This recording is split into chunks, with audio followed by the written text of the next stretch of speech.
Hello, my name is Levi Moore, and I'm a public affairs specialist based out of Chicago, Illinois. I had the honor of crossing the burning sands of Alpha Phi Alpha at the Alpha Mu chapter at Northwestern University. Hey, Brother Moore, this is Russell Scott here. I'm also a member of the fraternity, and I crossed the burning sands at Mu Lambda chapter in Washington, D.C., 1980. I am a life member and currently active with the Rho Iota Lambda chapter here in Chesterfield, Virginia.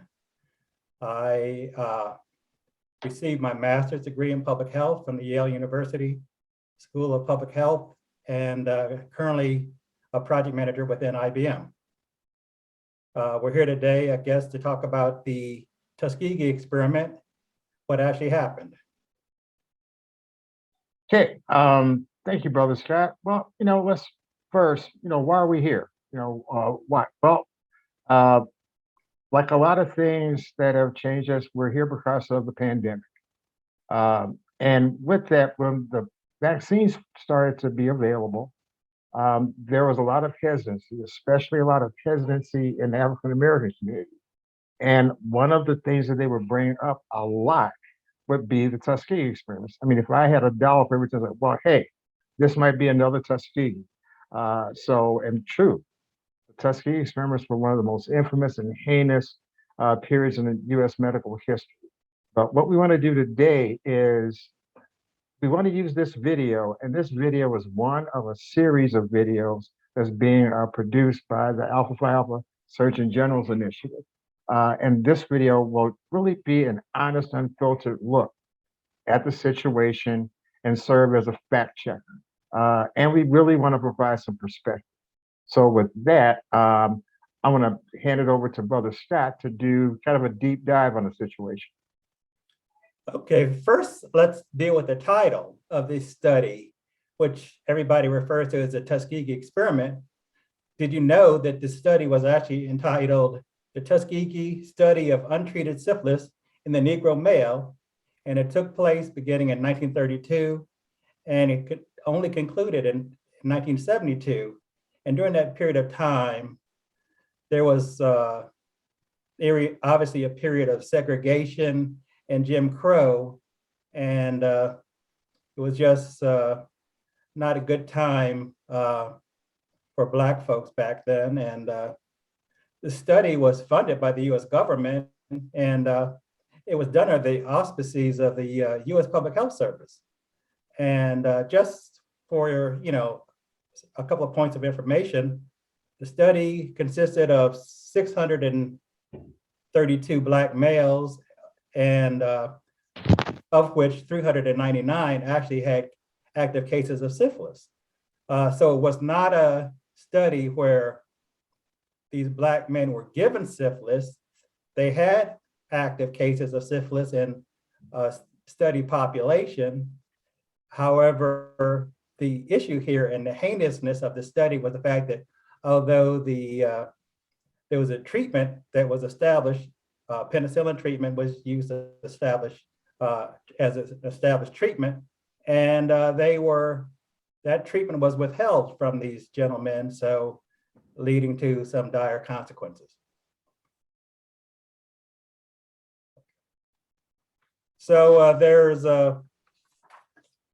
there's some important study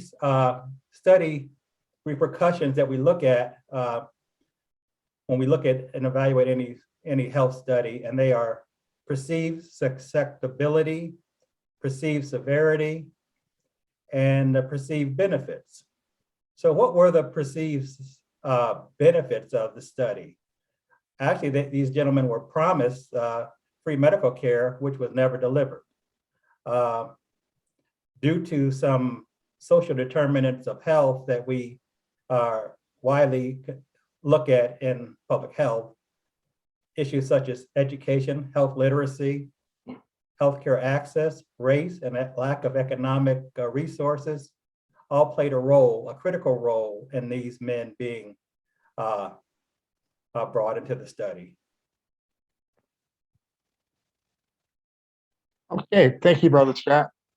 Now, I want to try to bring some perspective to this. Um, if you are 50 years or older, you remember 1972. You might have been little, but so it may not seem that long ago.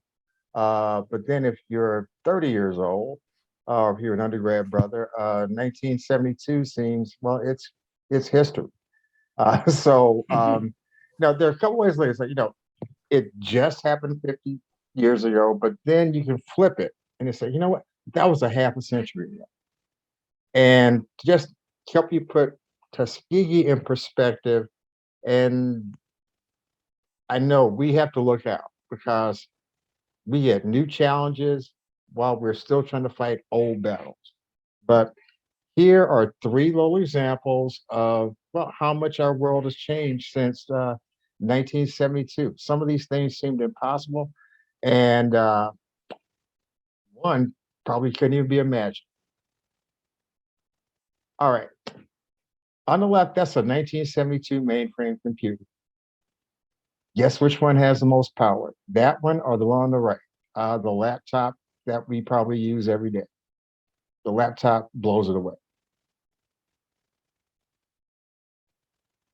On the left is a mobile phone. And believe it or not, in 1972, that was a status symbol. Now you would find that in a museum uh, compared to, iPhones, and I'm an Android person myself. So there's just no comparison. And now for this final example,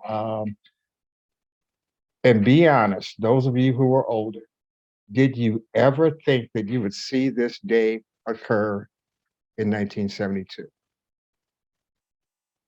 A two-term Black president handing it over to a Black female vice president. That's how far we have come in the world since 1972 when the Tuskegee experiments ended. Now, here's something important, though. Get a little bit more serious. Okay, Brother Scott, okay, what is going to prevent another Tuskegee from happening? Are there any safeguards? Yes, there actually are. There are a few safeguards. The National Research Act was put in place largely due to the Tuskegee experiment, and it was established in 1974, and it was passed and mandated that all federally funded proposed research with human subjects be approved by an institutional review board.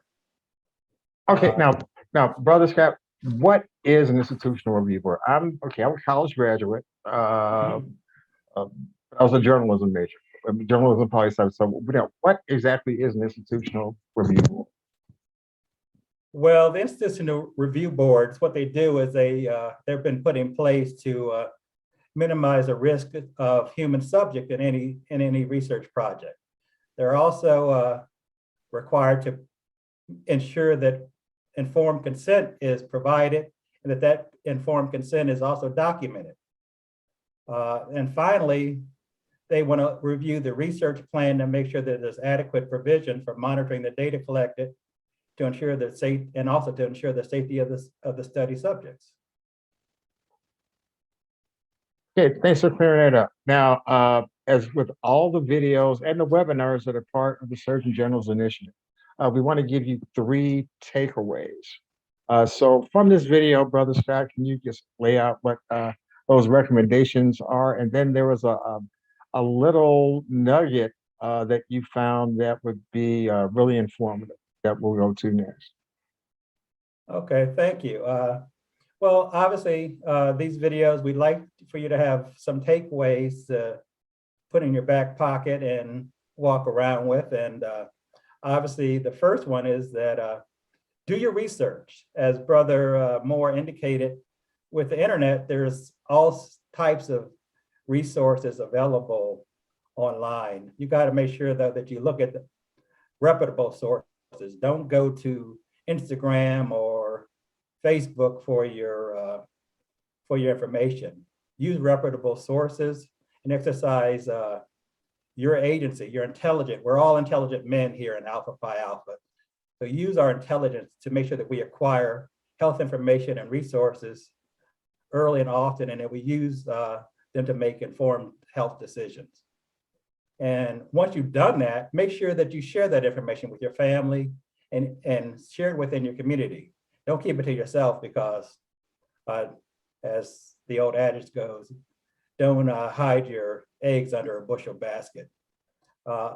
Finally, be mindful that the Tuskegee experiment ended nearly a half century ago, and we have a number of medical and health advances that protect us, provide legal protections as well as technology and personal protection.